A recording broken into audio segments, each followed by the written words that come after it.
During the 70s, one heard Godard prophesying that one day filmmaking will be cheaper than pen and paper. It has already come true.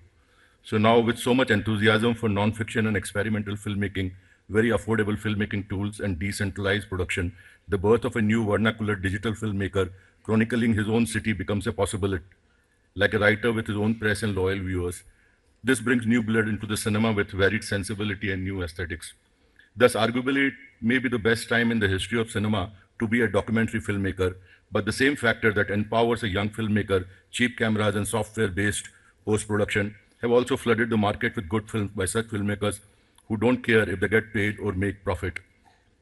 Career films makers face an increasingly tough competition. With the lack of distribution and exhibition support system, it is now harder than ever to sustain a career making documentary unless you are working for some rich TV channel that can turn a bird sanctuary into a reality show, recording mating rituals and the territorial battle for survival 24 hours a day. Unless the government rises to provide adequate support, the independent filmmaker's dream may perish. In the competition for non-fiction and short film national award this year, there were 172 entries representing all states and their languages, commissioned by corporates, governments, NGOs, or individually produced, with subjects ranging from education to craft to wildlife, adventure, investigative, exploration. The film presented a varied platter to the jury. There were many brilliant and impactful films. Unfortunately, there was little about science and technology or ethnography and anthropology, and nothing truly investigative.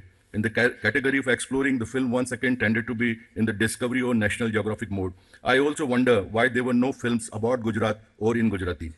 Here is the list: English 49, Hindi 33, Bengali 15, Marathi 14, Malayali 13, Tamil 12, Assamese 5, Kannada 4, Manipuri 4, Telugu 4, Punjabi 2, Bhojpuri 2, Kashmiri 1, Konkani 1, Kui 1, Mizo 1, Nepali 1, Odia 1, Sanskrit 1, Thankal 1, Urdu 1, Silent 3, No Dialogues 3.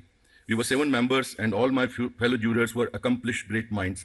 Of course, we all had different but mature taste and individual yardstick for judgment of cinema.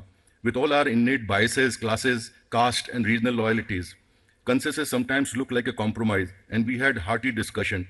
We followed a democratic principle of selection, and at the end of the selection process, we were fairly surprised at the result of the democratic bargaining. Some films just floated to the top, while many favorites lost. And we wondered if there could be an alternative method of judging these films. Many of the films which did not get selected for the national awards deserve recognition, and I personally feel that sometimes films work best when seen separately and not as part of many other films. But overall, I am pleased with the result, and I do believe we as a jury have done a fair and honorable job in choosing the best film on broad-based and democratic criteria. Thank you very much. Thank you, Kamal. Always a pleasure to hear you talk.